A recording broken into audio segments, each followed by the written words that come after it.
Ethiopia's northern and southern borders were threatened by a massive buildup of Italian troops. In Addis Ababa, heart of Ethiopia, the emperor celebrated the Feast of Maskal, the annual ritual marking the end of the long rainy season. This year, peace would end when the summer rain stopped, when the roads were dry and hard, and Italy's invading armies could march towards the capital. Haile Selassie still believed Ethiopia's membership of the League of Nations would protect his country against invasion.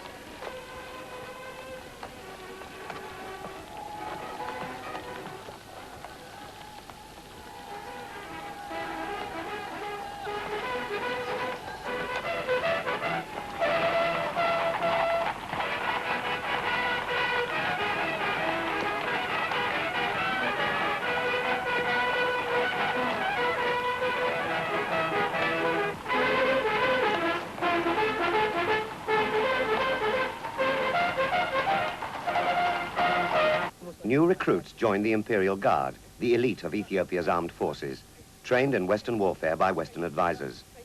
They were dressed in the khaki uniforms of the Belgian army and armed with modern rifles. But they were too few to win a war.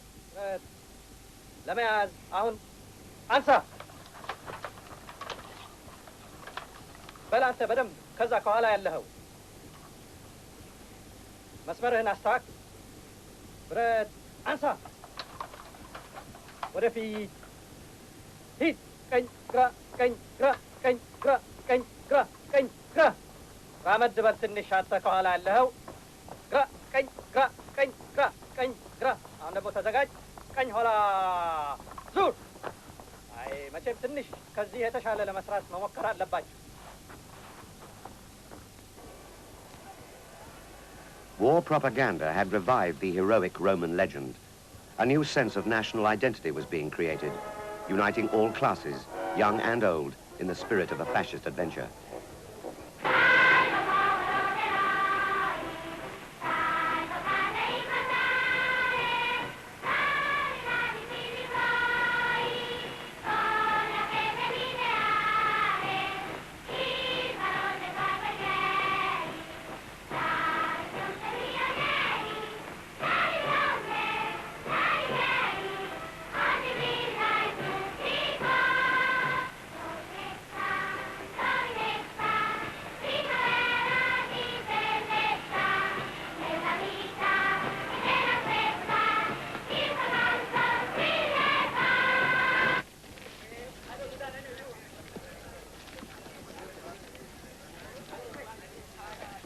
Rumors of war had spread through Ethiopia.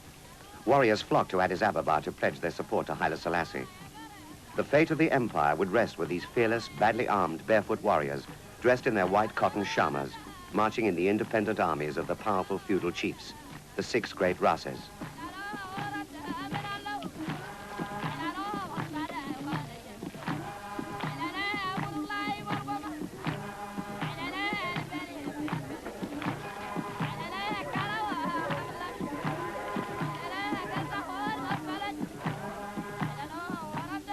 Unwilling to help Ethiopia fight off Italy's colonial threat, the Western industrial nations refused to supply the emperor with arms. The Ethiopians would be forced to meet Italy's machine guns and modern bombers with sticks, swords, spears, and 19th century muskets.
Throughout the summer, troop ships left Naples and Genoa, bound for Suez, Massawa, and Mogadishu. The Italian soldiers sincerely believed they were sailing to liberate and civilize Ethiopia. The fascist propaganda machine had worked hard, pounding home a message of warlike, savage Ethiopians, of a society where millions of slaves longed for freedom, a country rich in resources and ripe for invasion.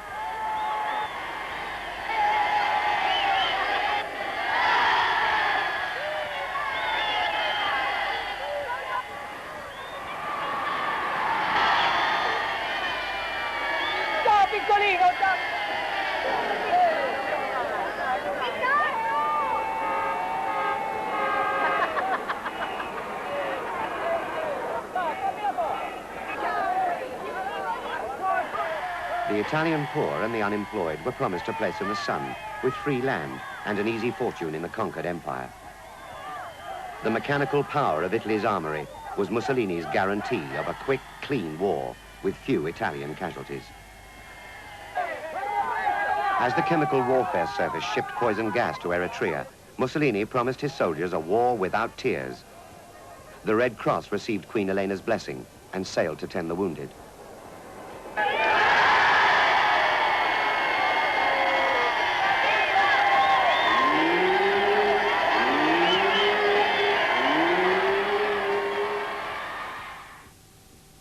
Five army divisions disembarked at Massawa. 5 divisions of black shirts also landed, looking for glory in Ethiopia.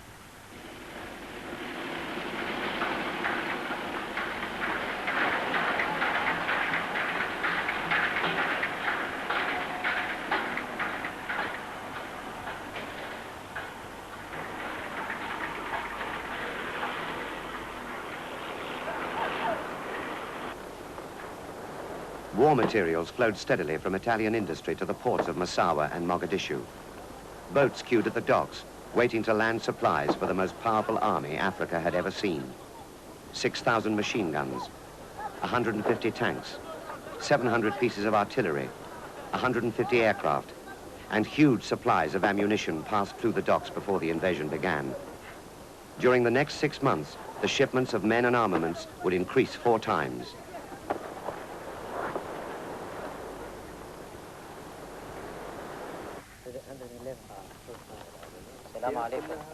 This overwhelming military machine was reinforced by native colonial troops. The Italians fully exploited the region's tribal and religious tensions. In the south, they paid the Muslim Dubat to fight against Christian Ethiopians.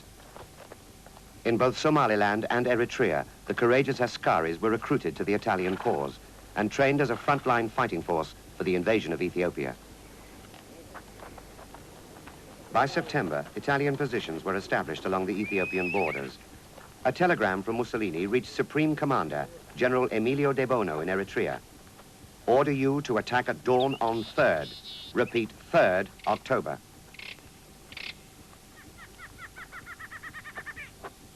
That day at 5 a.m., without declaring war, Italian forces swept into Ethiopia, led by the Caproni bombers of the Regia Aeronautica.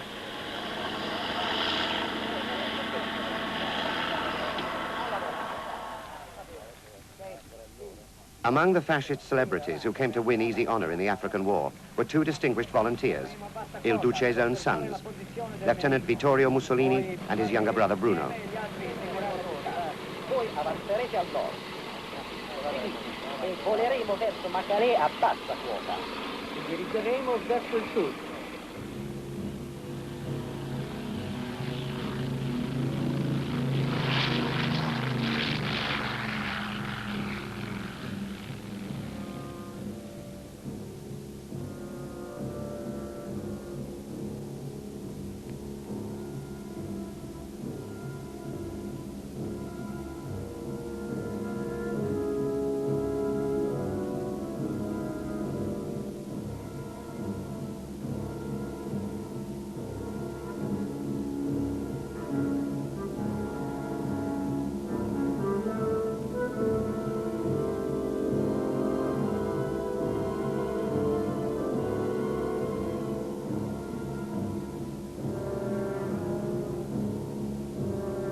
drums spread news of the invasion throughout the empire.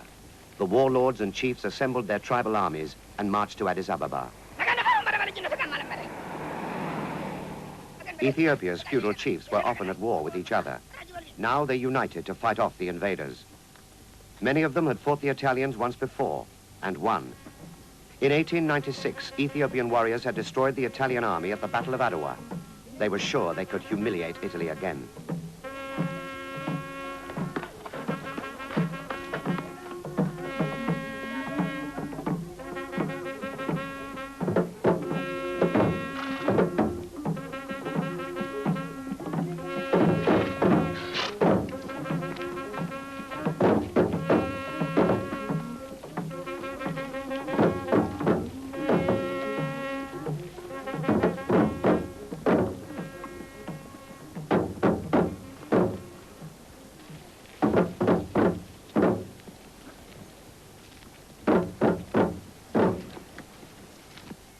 Before they set out on the 6-week march into the northern mountains, the armies paraded before the emperor in the age-old ritual of Ethiopian war. Ras Mulugeta, hero of Adwa, approached Haile Selassie. Jan Hoy, I was killing Italians before you were born. Now I march into battle once again. I await you on the battlefield. He saluted the emperor and left with his 80,000 men on the long march north.